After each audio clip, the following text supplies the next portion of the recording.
On today's episode, we wreck 8 hours of work. What? No! The splitter is actually better than expected. All right, Take two. You want to go again? let's just go. I can do this. Yeah!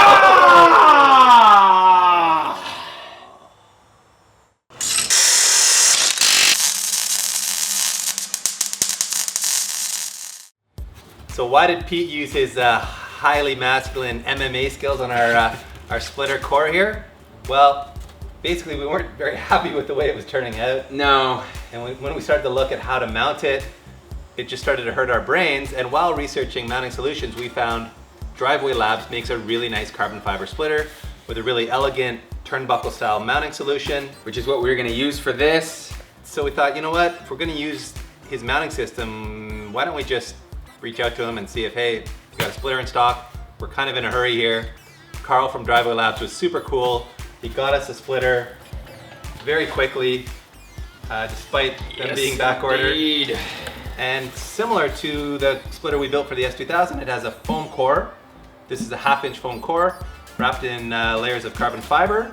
He's got 4 mounting points, sort of in the middle, 2 on the outside. And he's even put metal skid plates. Yeah, these are on the really other great side. idea. Pretty cool. You can order it with a titanium version if you want to make blue sparks. So yeah, we're excited to mount this up and actually have a functional splitter that we didn't have to put a week of our life into building. That's right. And actually, this is really affordable, right? It is. It's only $600, which is staggering considering the one we built for our S2000 was like Yeah. that much, just $700 in, almost in just in supplies. Yeah. So Yeah. I don't know how you do it, Carl, but kudos to you for supplying right. a great splitter for the FRS market. And we actually have another part from Driveway Labs, which is a total surprise to us. We weren't expecting it, so we'll show you that in a bit. To mount the splitter, we needed to remove the front bumper, which meant getting the FRS up and onto jack stands and high enough that we could crawl underneath and have easy access to the front underside. As the company's name suggests, Driveway Labs has designed the splitter to be super easy to install, and you can do it in your driveway. The back side of it bolts up into 2 existing chassis mount locations, while the front is supported with 4 turnbuckles. 2 install on the front rebar using existing holes that require a bit of fiddling around, but once the backing plate is tight, the rest of the install is a piece of cake.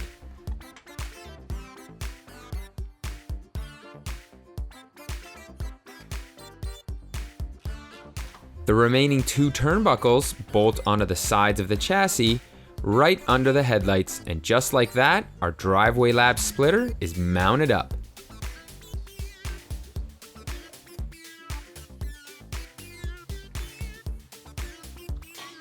You may need to make a few adjustments on the turnbuckles after test fitting your bumper to ensure it sits snug on the splitter. We lucked out, of course, and nailed it on the first try. That turned out to be the easiest splitter install in the world. I think it took us, an hour maybe? Very painless thanks to the turnbuckle mounting system. It's all adjustable. It all just kind of makes sense where it mounts up. So really happy about that. And the reason we need the splitter on here so badly is last time we went track testing, as you might recall if you saw that video, is our giant Voltex rear wing was causing a lot of understeer. It's literally pushing the back end of the car down and lifting the front end of the car up. So no matter what we did to the dampers, it was just understeering everywhere. This should balance out that rear wing. So it should give us the front downforce we need to balance out the wing.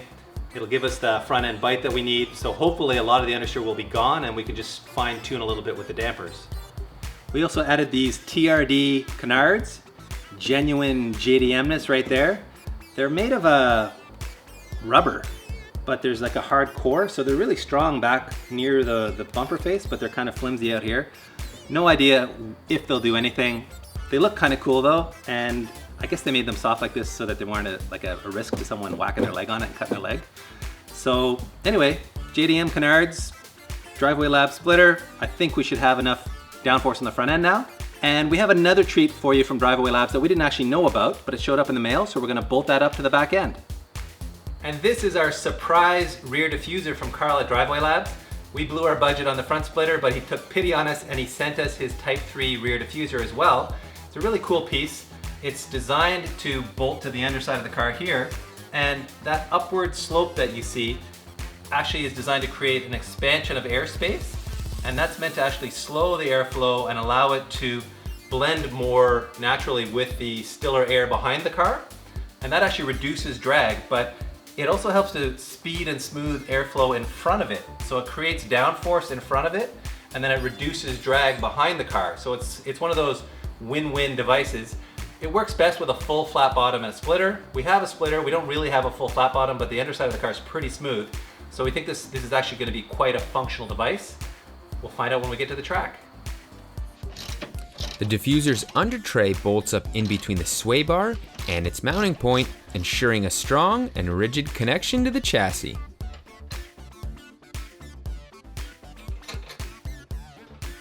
Driveway Labs provides plastic pop fasteners for the center of the diffuser that slip into the existing holes in the bumper. But because ours are basically destroyed and opened up, the fasteners wouldn't hold. So what's the solution? Zip ties, of course. They're always the answer.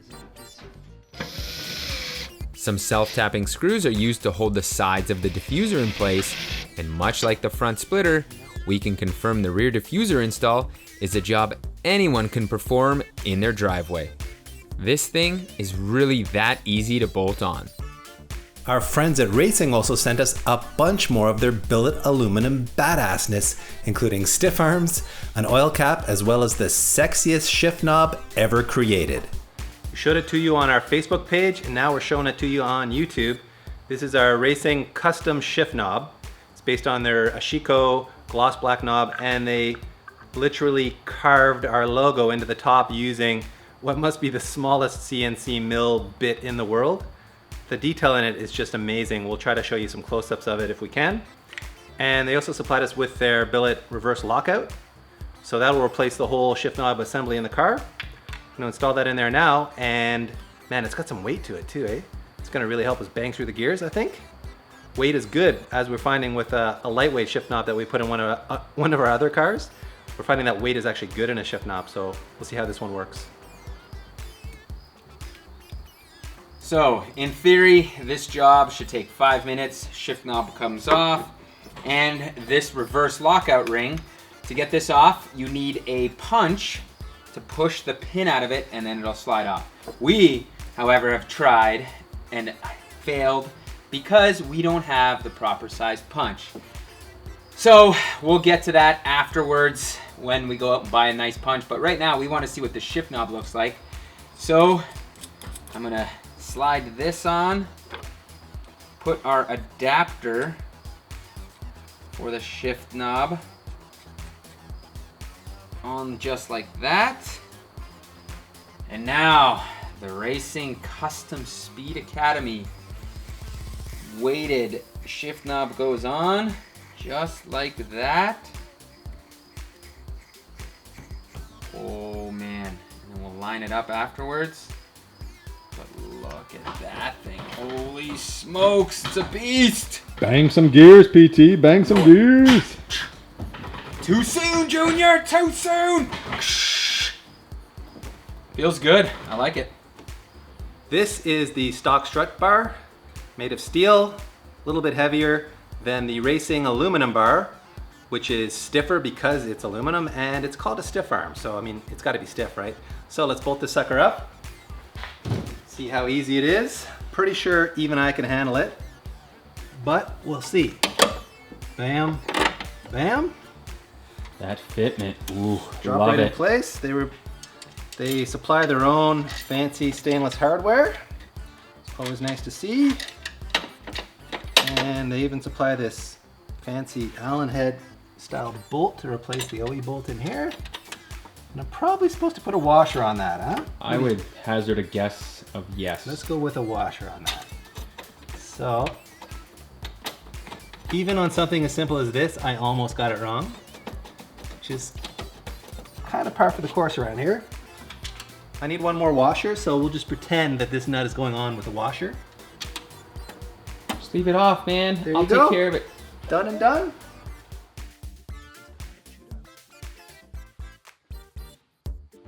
Since we figured we're a little light on the bling on our FRS track car build here, we decided to add a racing billet oil cap. This thing is pure badass. I can't believe that a CNC machine cut this out.